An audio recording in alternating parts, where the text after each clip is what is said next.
Good evening, everybody. How's it going, everybody? Michael Anthony here. Glad that you're joining me for tonight's Monday Motivational Mindset live stream. And we're joined tonight by our great pet, our cat, our friend, Phoenix. And he figured he wanted to work on his mindset a little bit tonight. And I figured, why not? You can join us, you can jump in and have a great time. Hope you're having a great evening tonight. We're going to be done before you know it. Going to give you great content to help you start and get yourself going and fired up for the rest of the day, rest of the evening, for the rest of the week. I want you to join in and give me a thumbs up. Give me a high five if you can hear me okay. Can you hear me? I just want to make sure as we get going. So let me know that you can. And I want to give opportunity for other people to jump on since we're right at the beginning of the 8 o'clock hour. So grab your friend, grab your family members, get them to jump in. Tonight we're going to talk about brain waves and what that means in regard to giving yourself things to think about right before you go to bed that will help you when you're wide awake. Can you hear me okay? Fantastic. You guys can hear me. It's awesome to have you joining me. Let me know where you're watching from, what part of the country, maybe what part of the world you're watching in. And that'd be great to be able to give everybody who's watching an opportunity to see the breadth, the depth of what we're doing here. This is the last live stream I'm doing, guys. This is the last live stream I am doing. And I know that you're probably disappointed in that. But let me finish my sentence. It's the last live stream I'm doing for January. Tricked you on that one, didn't I? I'm not going to do another one in January, so you're going to want to watch this. You're going to want to tell your family and your friends to jump in.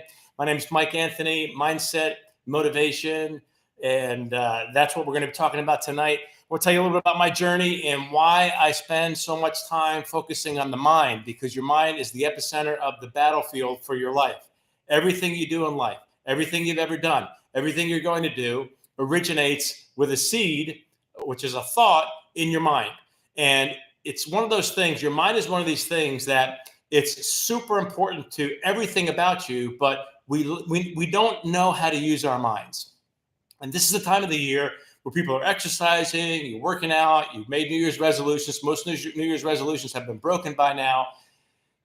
And yet, it would be ridiculous if I were to suggest to you to go to the gym once or twice, maybe 3 times, and expect your body fat to drop down significantly, your muscle tone to go up significantly, and to get into a condition of great health after just 2 or 3 times going to the gym, maybe doing cardio. And if you were to do that 2 or 3 times, if I told you I did it 2 or 3 times, didn't work for me, my body fat remained the same, my muscle tone didn't change, I didn't get much stronger, you would know, even if you're not a personal trainer, even if you're not into physical exercise, you would be able to tell me, Mike, you are a knucklehead. You've got to be persistent, and you've got to be persistent if you want to get muscle tone going, if you want to get cardiovascular conditioning, anything like that, you've got to be persistent. And yet when you stop and think about it, so few of us actually think about our thinking. In the same way that it takes persistence and consistency in physical training, physical conditioning, it takes education, and then it takes persistence and consistency to train your mind. Stinking thinking is the result of an unbridled mind. Nobody is born into this world knowing how to control your mind. Nobody. In the same way that nobody knows how to exercise to the optimum amount. Nobody's born with great cardiovascular conditioning, great muscle tone, great ligaments, great ability to stretch. All of these things for physical conditioning are things that we know as a matter of common sense and also experience. They take time, they take persistence. This is why we get discouraged, because so many of us would just love, who wouldn't love to just wake up and have a fantastic physique, fantastic cardiovascular conditioning, cardiovascular strength and muscle tone. You'd love to have that, but we know that it takes discipline. It takes discipline. You understand where we're going with this? It takes discipline to learn how to control your mind. Now, for me, I spent nearly 2 decades in pastoral ministry in traditional Christian circles.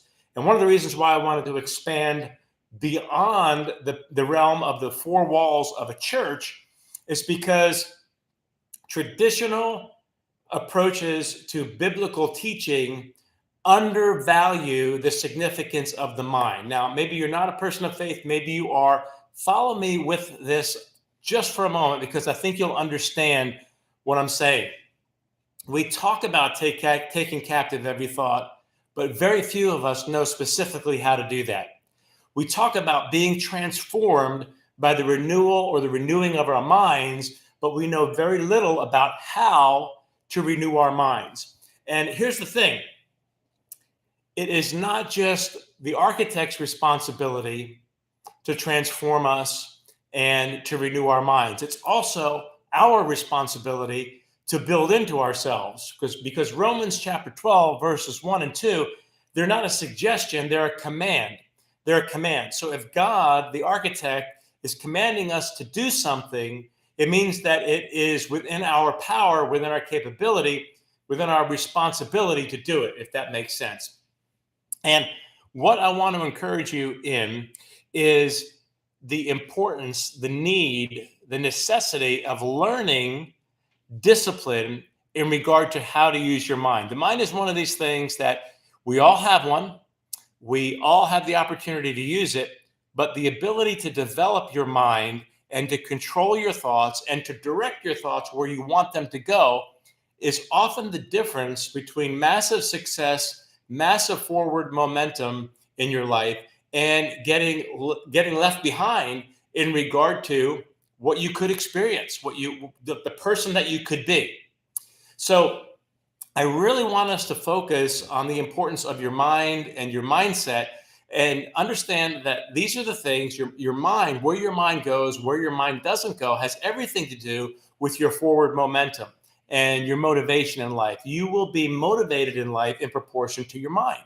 And so what I wanted to talk to you about tonight is something that we know about how the mind works, a few things about how we know how the mind works that you would do well to understand. So that once you understand how the brain works and how the mind works, you can actually mind your mind. That's literally what I wanted to say. You can mind your mind. The more you think about your thinking, the more attentive you are to your thinking, to your mind, the more you're able to get your mind to go where you want it to go, to keep it away from where you don't want it to go. And that, my friend, has everything to do with your success. Does that make sense what I'm saying? Are you tracking with what I'm saying? Listen, if you haven't yet liked or subscribed and hit the bell for my YouTube channel, please do that so you know when I go live. You'll know the moment I go live, you'll be able to join. So please take a moment and do that. And I want to encourage you to share this link right now with a family member or a friend who needs some help in the area of their mind. Just go ahead, use your smartphone. If you're on a computer, just go ahead and send them a message right now with the link. It's right below. You can do it very easily. You can share it. Do that and help them out, right? If you knew that somebody else was watching something or appreciating something, benefiting from something that was helping them, you would want them to share with you, wouldn't you? You'd want them to share with you. Of course you would. We've got people watching from Oregon and Seattle, Washington State tonight, Pennsylvania, all over the place. It's fantastic to have you guys joining in, tuning in. My name's Mike Anthony, and let's jump in. What I want to talk to you about for the remainder of our time, I purposely keep these live streams brief so that we can get right to the point, is what's happening in your brain, what's happening in your mind when you retire after the day that you've had and you're getting ready to go to sleep. Because when you understand the different stages, the different stages that your mind is in, the different brain waves, and you understand the role of each one, you can begin to take advantage of that. Now, there's no point in me living in the 21st century if we don't take advantage of what we know about how the mind works and how the brain is structured to take advantage of it. We might as well be living in the dark ages. But we are living in a particular time in history where we know more about how the mind works, how the brain works, than at any other time in history. And let's start first and foremost with your beta brainwaves. There are four basic types of brainwaves. Your beta brainwaves, these are the ones that are firing during the course of the day when you're deep in thought, when you're working, when you're engaging in your typical daily activities, your beta brainwaves. So right now, Most of us are operating with our beta brain waves really firing and really functioning and helping us think, helping us process things. And this is what happens during most of our waking hours. But then before you go to sleep, as when you get into bed, you brush your teeth before that, you take a shower, whatever you might do, whatever your end of the day routine might be, and you get into bed, you turn out the light, you begin to drift. The typical normal progression is that you drift from being in a state of heightened beta waves, working, thinking, um, intense activity where you're paying attention, where your conscious mind is really functioning at its capacity, at highest capacity, the way it's designed. You go from beta and you start to drift into alpha. Now, alpha brain waves, the alpha state of your brain is what you begin to use when you're in deeper thought, when you're perhaps meditating or when you're praying. It takes you from really intense conscious thought, and now it begins to involve a deeper level of your mind, a deeper level of cognition. You're still awake and you're alert in the alpha state, but now you begin to focus. You begin to focus in a way where distractions start to peel away. That's what begins to happen in your alpha state. So if you're relaxing, if you're praying, if you're meditating, you're using that alpha state. But it's also what you begin to use. Listen to this. This is really important. Come back to me. Come back to me. Your alpha brainwave state, that's what starts waving when you begin to fall asleep. And then the next brain waves that come into play are theta and delta. This is your deeper brainwave state, your theta and your delta brainwave state. These are the stages of your brain waves that are involved when you begin to go into a deep state of sleep. We typically tend to dream in 90-minute cycles. The brain, I should say the mind, which is what runs on the brain, typically dreams in 90-minute cycles. I don't know if you realize that or not, but this is what happens when you fall into the theta and the delta brainwave states, and they're close to each other. This is when you go into a deeper state of relaxation. Your subconscious mind begins to be involved, and this is why this is so important for you to pay attention to what you are doing before you go to sleep. Your subconscious mind, that part of your mind that absorbs information, it does not critique the information.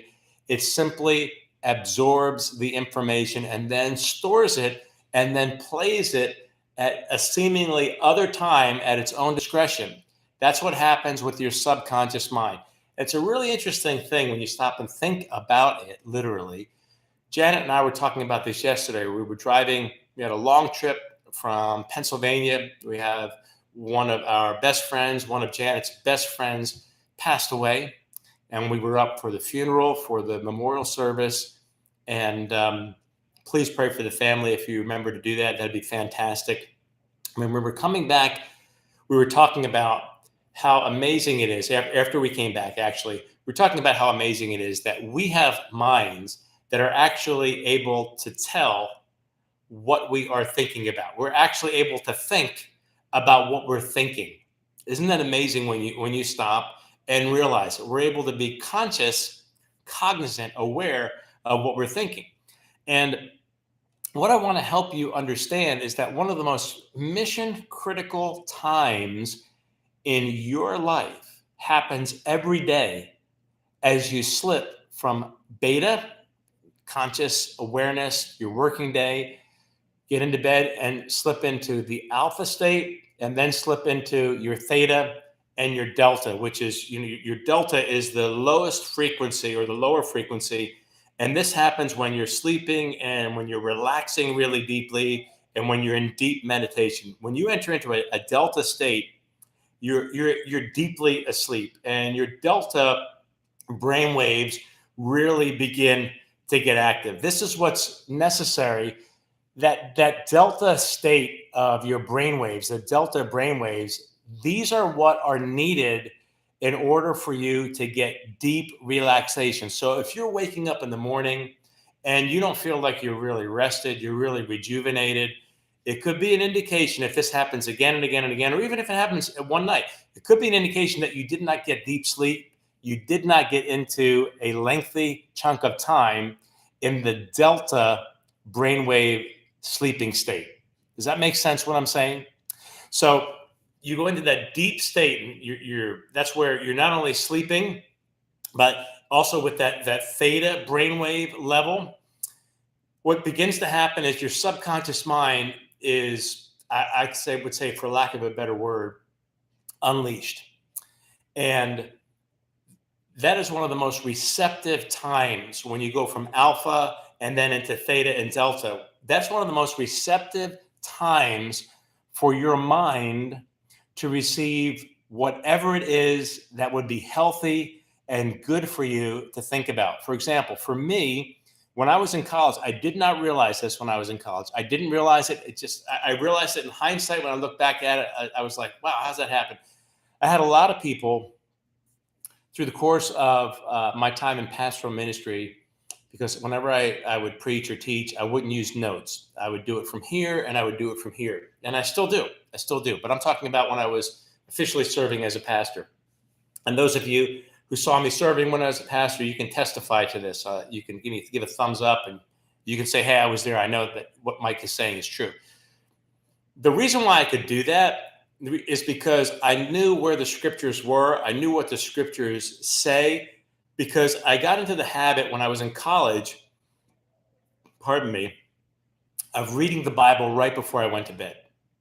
Right before I went to bed, I would read the Bible, and then it'd be lights out. What I didn't realize I was doing is I was then slipping from alpha I was going from beta, being wide awake. I was slipping into alpha because I was in bed and I was beginning to transition.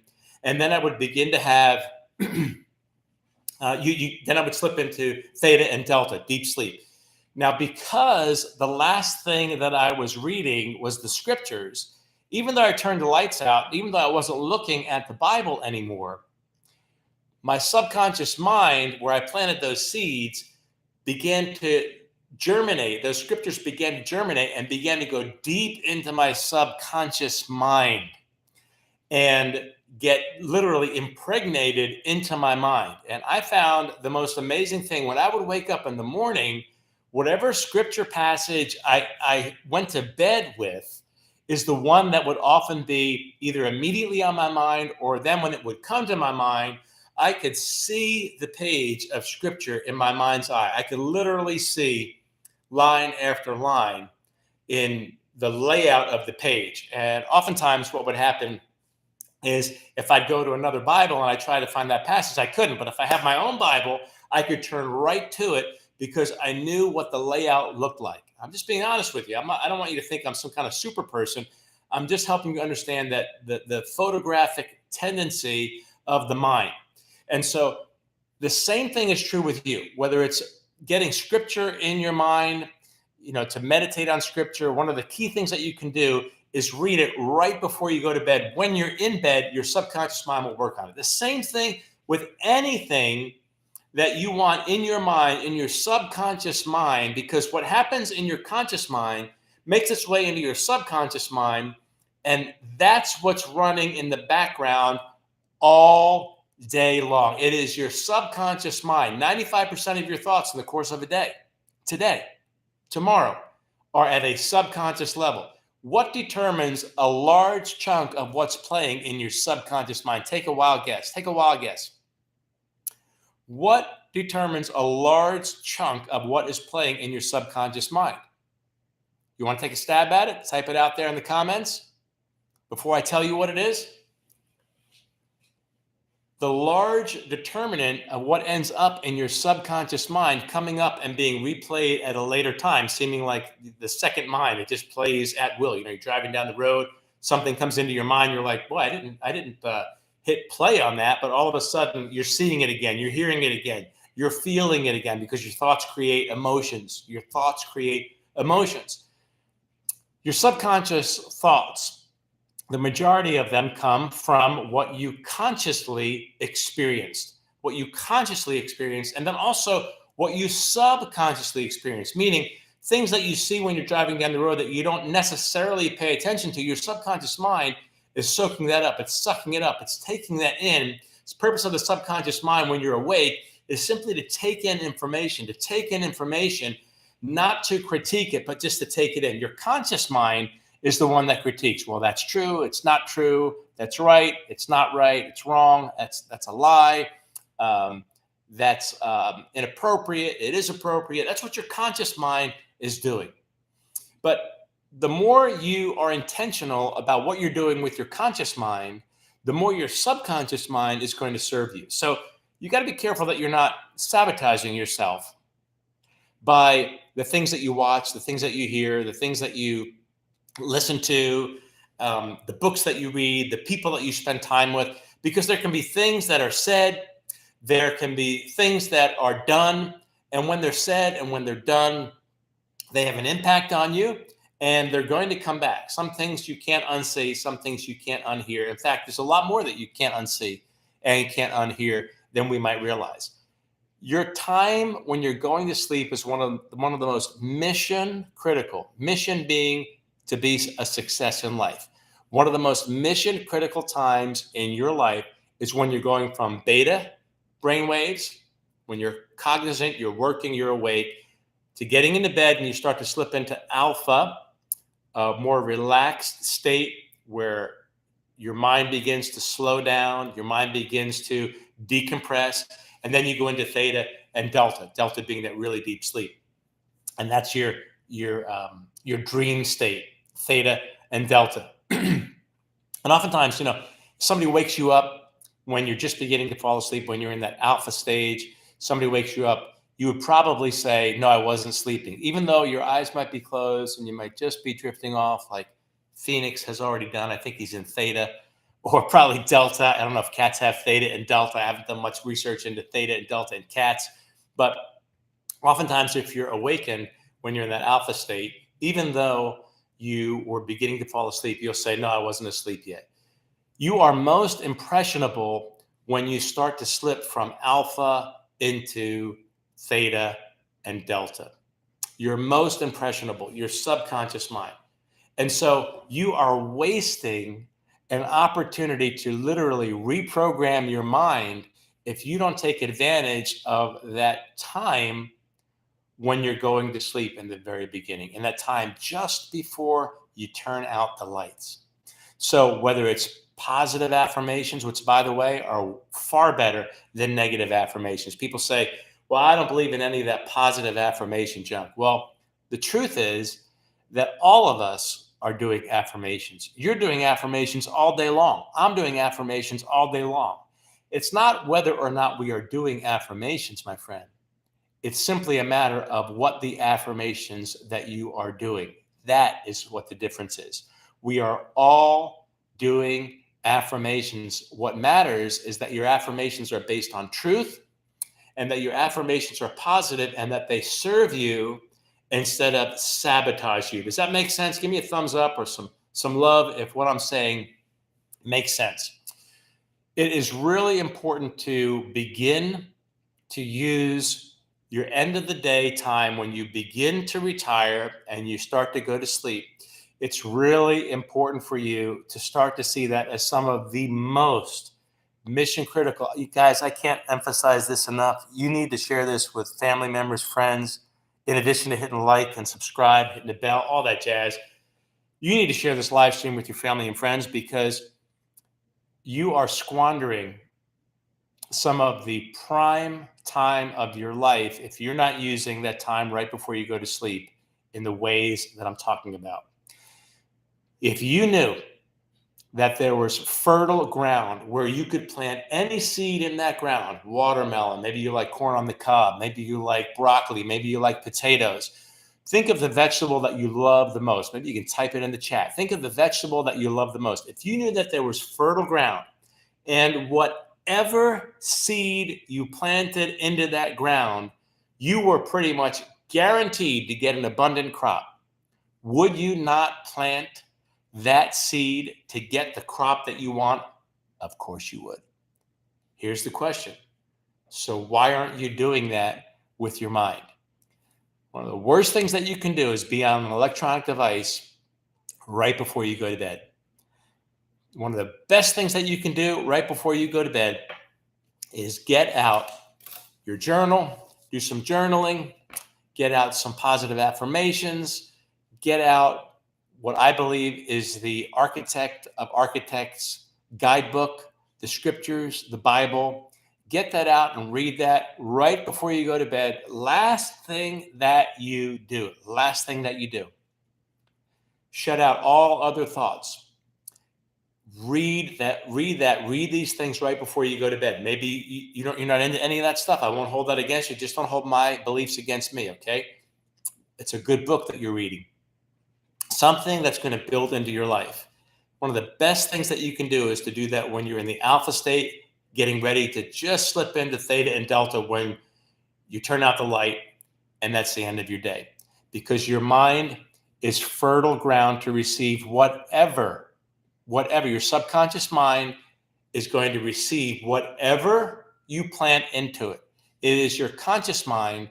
It is an act of the will, the decision that you make on what you read, what you look at, what you do before you turn out the light. That's going to determine what happens when the lights are out.